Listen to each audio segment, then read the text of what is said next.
ना जी, कभी कुछ नहीं बताया, ना कुछ बताता था। फिर केले अपने काम से मतलब रखता, क्योंकि उसे केले के ऊपर ही बहुत वो था, टेंशन थी। मम्मी बीमार थी, छोटा भाई है, स्कूल में नहीं पढ़ा पा रहा था, बहन है एक घर बैठी है, बहुत टेंशन थी उसे, इसी मारे किसी से ज़्यादा बोलता नहीं था। अकेला ही कमाने वाला व्यक्ति तो पूरे परिवार को चलाने के लिए। हाँ जी, पापा जी उनके पहले एक्सपायर हो गए थे, अब तो अकेले पे इस सब कुछ आ गया था, बोझ बार घर का।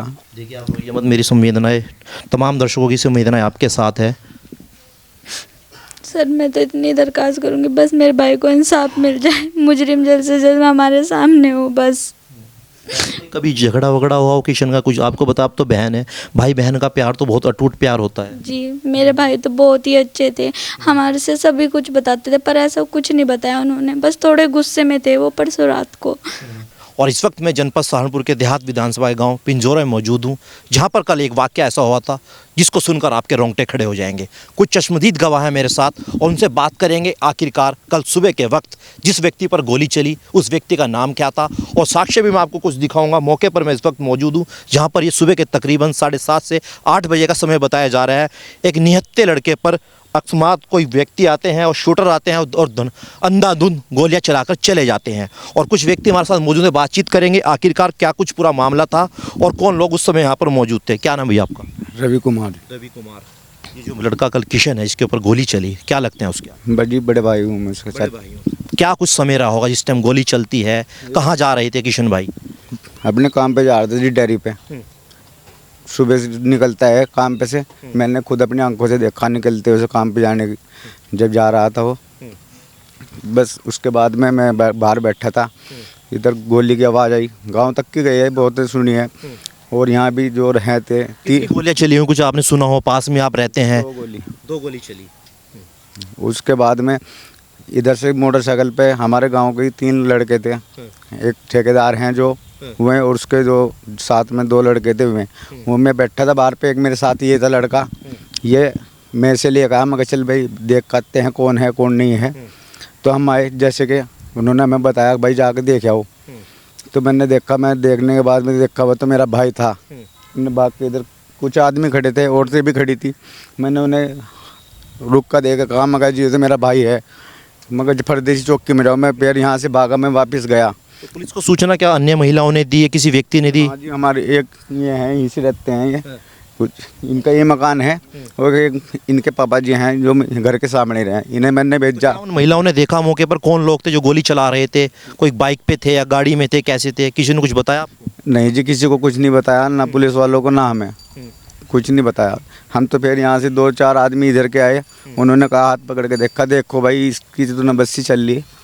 हमने फिर उसको उठा के परदेसी, मेरा उसका छोटा भाई है जो मोहित, वो भी मेरे साथ में ही था, मम्मी पापा उसकी मम्मी भी आ गई थी, बड़ी रो रहे थे, पागल से हो गए थे सभी के। तो हम तो जल्दबाजी में उसे उठा के, पुलिस वालों ने भी कहा हमें चलो भाई उठा लो, जल्दी ले। कितनी देर में आ चुकी थी आपके पास? बच की मुश्किल से 10-15 मिनट लगी होगी, जब ही आ गए थे मैं। तो क्या किशन जो है रोजाना की भांति अपने काम से घर से जब निकलता था तो क्या वही रास्ता रहता था, डेली इसी रास्ते से डेली से ही अप डाउन करा था, पैदल ही करता था, पैदल आता, नहीं तो उसके पास साइकिल थी, और जी ना कोई मोटरसाइकिल थी, पैदल ही जाता था, पैदल ही आता था इसी रास्ते से। किसी कुछ व्यक्ति से विवाद चल रहा था, कोई लड़ाई झगड़ा करके आया था घर में, जैसे कोई माहौल होता है घर में आके परिवार में बच्चों को बताते भी हैं कि मेरे साथ किसी का झगड़ा हुआ है, कुछ ऐसी बात कही हो किशन ने?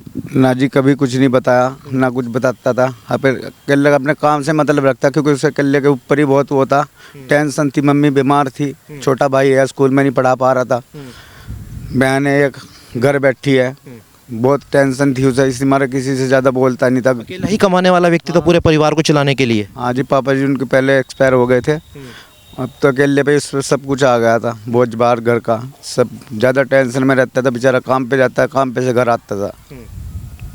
तो जैसे दर्शकों मैं आपको दिखा सकता हूँ, सिर्फ घर का परिवार का चलाने वाला सिर्फ एक भी ऐसा व्यक्ति था जो पूरे घर का खर्च उठाता था, और ना ही उसके पिता थे।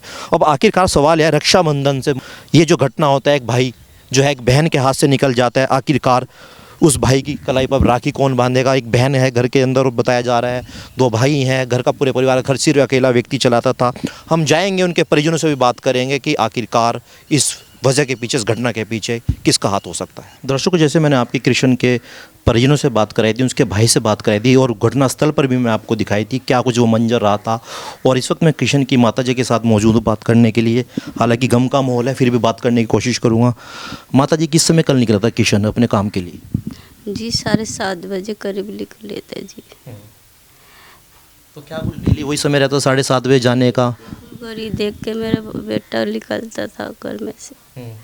कभी किसी को लड़ाई झगड़ा हुआ हो? जैसे बताते हैं कि डेली काम पर आना जाना था, डेयरी में काम करते थे किसी? जी ऐसे मेरे बेटे तो किसी से लड़ाई की बात तो हुई भी ऐसी तो आराम से बात करके निपटाता है। ऐसे लड़ाई नहीं करना चाहता वो। ऐसे हो भी जब आराम से बात करता है वो। नहीं ऐसे हुआ ही नहीं लड़ाई, और जो हुए भी मुझे नहीं बताया मेरे बेटे ने।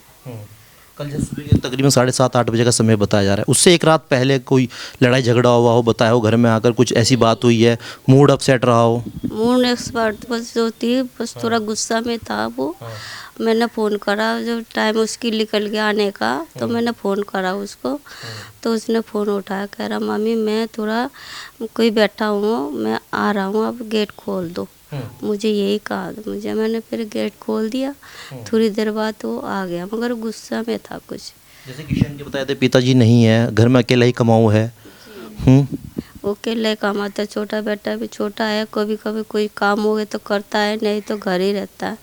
मेरी तबीयत ठीक नहीं रहती तो उसे वो घर पे ही छोड़ रखा है। माँ को और घर पे कोई नहीं होता तो उसे घर पे छोड़ रखा मेरे देखभाल के लिए। देखिए, आप देख सकते हैं कि माँ का दर्द क्या होता है कि औलाद के जाने पर। और एक खास तौर से एक बात बता दूँ, आगामी 30 तारीख में रक्षाबंधन का पर्व भी है और उस भाई की बहन भी हमारे साथ मौजूद है बात करने के लिए। बात करने की कोशिश करूँगा। क्या नाम है बहन आपका? रिया है सर। रक्षाबंधन का त्यौहार है, राखी बंधन भी आने वाली है, तो कहीं ना कहीं मन के अंदर दुख तो होगा। बहुत ज़्यादा है सर, रक्षाबंधन से पहले मेरा भाई ले लिया है। देखिए, आप रोइए मत, मेरी संवेदनाएं, तमाम दर्शकों की संवेदनाएं आपके साथ है। सर मैं तो इतनी दरख्वास्त करूँगी बस मेरे भाई को इंसाफ मिल जाए, मुजरिम जल्द से जल्द हमारे सामने हो बस। कभी झगड़ा वगड़ा हुआ हो किशन का कुछ? आपको बता, आप तो बहन है, भाई बहन का प्यार तो बहुत अटूट प्यार होता है। जी मेरे भाई तो बहुत ही अच्छे थे, हमारे से सभी कुछ बताते थे, पर ऐसा कुछ नहीं बताया उन्होंने, बस थोड़े गुस्से में थे वो परसों रात को, वरना उसके अलावा उन्होंने हमें कुछ नहीं बताया। तो परसों रात जब गुस्से में थे, आप एक बहन है तो आपने पूछना नहीं चाहा था कि क्या कुछ भैया कुछ दिक्कत है, कुछ लड़ाई झगड़ा हुआ बाहर? मैंने पूछा था, उन्होंने कुछ नहीं बताया, कुछ नहीं किया, ऐसे ही बस मूड थोड़ा अपसेट है मेरा, बस इतना ही बोला था और कुछ नहीं बोला उन्होंने। बड़ी बहन भी है, उनसे बात करने की कोशिश करूँगा। बहन, आप तो बड़ी बहन है, तो कितना कुछ प्यार करते थे आपको किशन भाई? बहुत ज़्यादा ही। पापा के जाने के बाद भाई हमेशा यही कहते थे, कभी भाई परेशान होना या टेंशन होनी कोई वो नहीं है कि भाई पापा नहीं है तो मैं हूँ, कुछ भी हो या कोई भी तकलीफ़ हो या कुछ भी, बस कभी भी आने का वो हो तो सबसे पहले कि भाई मेरी बहन आएगी मेरे। तो मैं आपको दिखा सकता हूँ, बहन से मैंने बात करने की कोशिश करी, दुख है, दर्द है, एक बहन किस प्रकार अपने दर्द को बयां कर रही है, कैमरे पर बोलते हुए भी भावुक हो चुकी हैं।